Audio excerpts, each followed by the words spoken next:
এক রূপালী বিকেলে যখন কমলা রঙের আলো গাছের পাতা ছুঁয়ে নেমে আসছিল, দুটি কাক, কলি কাক ও কালু কাক তাদের ডানায় খাবার নিয়ে বাড়ি ফিরছিল। শোনো প্রিয়, আজ আমার ঝুড়িতে অনেক মিষ্টি ফল আছে। আমার ঝুড়িতে আরো বেশি আছে। আমি যে তোমার চেয়েও ভালো শিকারী। আহা, তুমি সব সময় নিজের প্রশংসা করো শুধু। প্রশংসা নয়, এটা সত্যি। আমি তোমার চেয়ে বেশি চালাক। তারা যখন কথা বলছিল, হঠাৎ এক নরম ঝোপের ভেতর থেকে বেরিয়ে এলো একটি ছোট্ট পাখি। তার পালকগুলো শিশিরের মতো চকচক করছে, কিন্তু তার চোখ দুটোতে গভীর ভয়। ওহো, এ তো একটা ছোট্ট পাখি। সত্যি, এটা তো একটা বাচ্চা। এই, কি নাম তোর? আমার নাম টুনি। আমি একা হয়ে গেছি, আমার কেউ নেই। আরে সোনা, কেঁদো না। আজ থেকে তুমি একা থাকবে না। আমরা দুজনেই তোমার মা বাবা। টুনি তার চোখের জল মুছে ডানা ঝাপটাতে চেষ্টা করল, কিন্তু সে এতই ছোট যে উঠতে পারল না। তাহলে আমি তোমাদের সন্তান? হ্যাঁ, তুমি আমাদের ছোট্ট রাজকন্যা। আমাদের ছোট্ট রাজ্যে এখন থেকে 3 জনের সংসার। বাঁচাও, রাক্ষস এসেছে, তারা আমাদের ধরে খাঁচায় বন্দি করে রাখছে, বাঁচাও। আমরা সবাই বিপদে পড়েছি। আমাদের স্বাধীনতা কেড়ে নিচ্ছে, বন্দি করছে। এই যে রাক্ষস, সে আবার আমাদের রাজ্যে ঢুকে পড়েছে। যদি কেউ ওকে না থামায়, তাহলে আমাদের রাজ্যের সব আনন্দ শেষ হয়ে যাবে। মা, বাবা, আমি ভয় পাচ্ছি না। তারা যদি আমাদের ধরে নিয়ে যায়, আমরা সবাই মিলে তাদের বিরুদ্ধে লড়াই করব। সোনা, তুমি তো এখনো অনেক ছোট। কিন্তু রাক্ষসের সঙ্গে লড়াই করা তো সহজ নয়। টুনি ঠিক বলছে, আমরা সবাই একসাথে থাকলে এই রাক্ষসকেও হারানো যাবে। হ্যাঁ, আমরা আর ভয় পাবো না। সবাই একত্রিত হলো, আকাশ ভরে গেল পাখির ভিড়ে। টুনি গিয়ে ছোট ছোট পায়ে হেঁটে রাক্ষসের সামনে দাঁড়ালো। কে তুই? এত সাহস যে আমার সামনে এসেছিস, একটা ছোট্ট পাখি? আমি টুনি, এই জঙ্গলের কন্যা। তুমি আমাদের ভাই বোনদের ধরে এনেছো, তাদের ছেড়ে দাও। হা হা হা হা হা হা। ছেড়ে দেব? আমি ওদের শিকার করেছি, আমার শক্তি আছে, তাই ওদের ওপর আমার অধিকার। শক্তি মানে কি শুধু অত্যাচার? তুমি বড় বলে কি ছোট্টদের বন্দি করবে?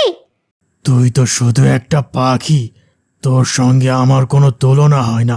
যা, বিরক্ত করিস না। তুলনা হয় না ঠিকই, তবে পাখিরা যখন এক হবে, তুমি সব শক্তি হারাবে। কি বলতে চাইছিস? আমি তোমার সঙ্গে লড়াই করব, কিন্তু তার আগে একটি ধাঁধা সমাধান করো দেখি। দেখি তোমার শক্তি আছে নাকি বুদ্ধিও আছে। আমার কোনো মুখ নেই, তবু আমি গর্জন করি। আমার কোনো শরীর নেই, তবু আমি ছুটতে পারি।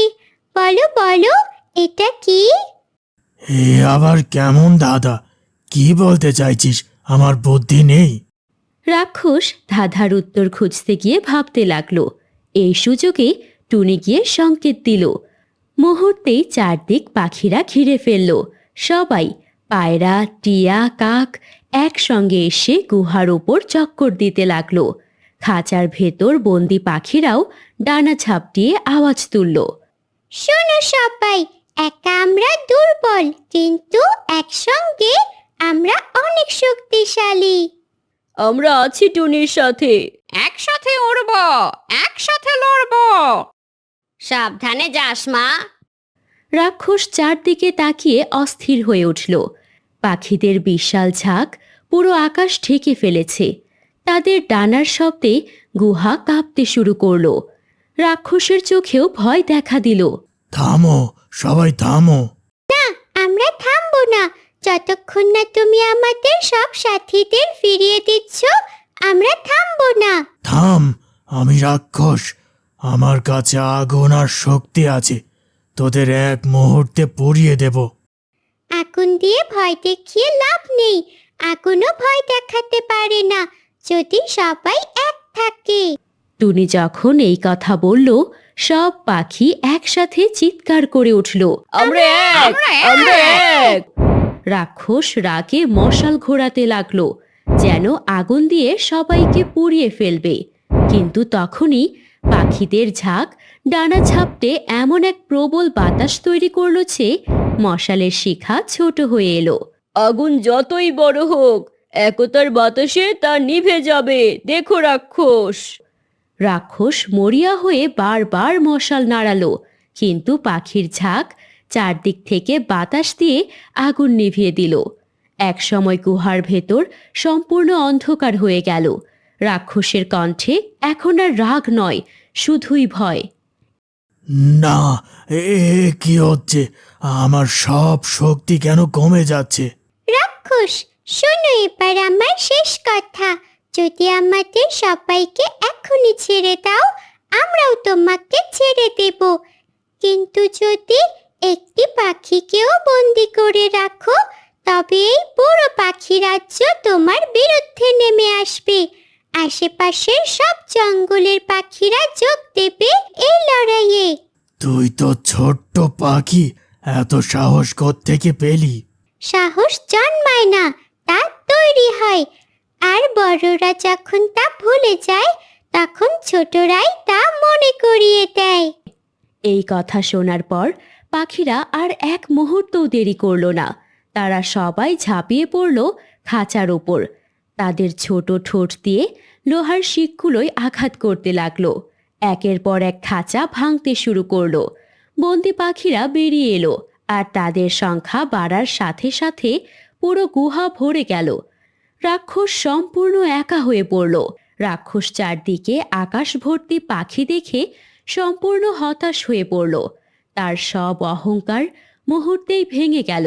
না, এ অসম্ভব। এতগুলো পাখির সঙ্গে আমি লড়তে পারবো না। ভয়ে সে গুহার ভেতরে দৌড়ে পালালো। অন্ধকারে তার কণ্ঠস্বর ধীরে ধীরে মিলিয়ে গেল। দেখলে, অহংকার আর শক্তির জয় কখনোই হয় না, জয় হয় একতার। আমাদের ছোট্ট টুনি আজ আমাদের সবাইকে শেখালো কিভাবে এক হয়ে সব বিপদ মোকাবেলা করা সম্ভব। টুনি আমাদের বনের রাজকন্যা, ধন্যবাদ মিষ্টি পাখি। আর এরপর রাক্ষস কখনো বনের পাখিদের ওপর আক্রমণ করার সাহস দেখায়নি।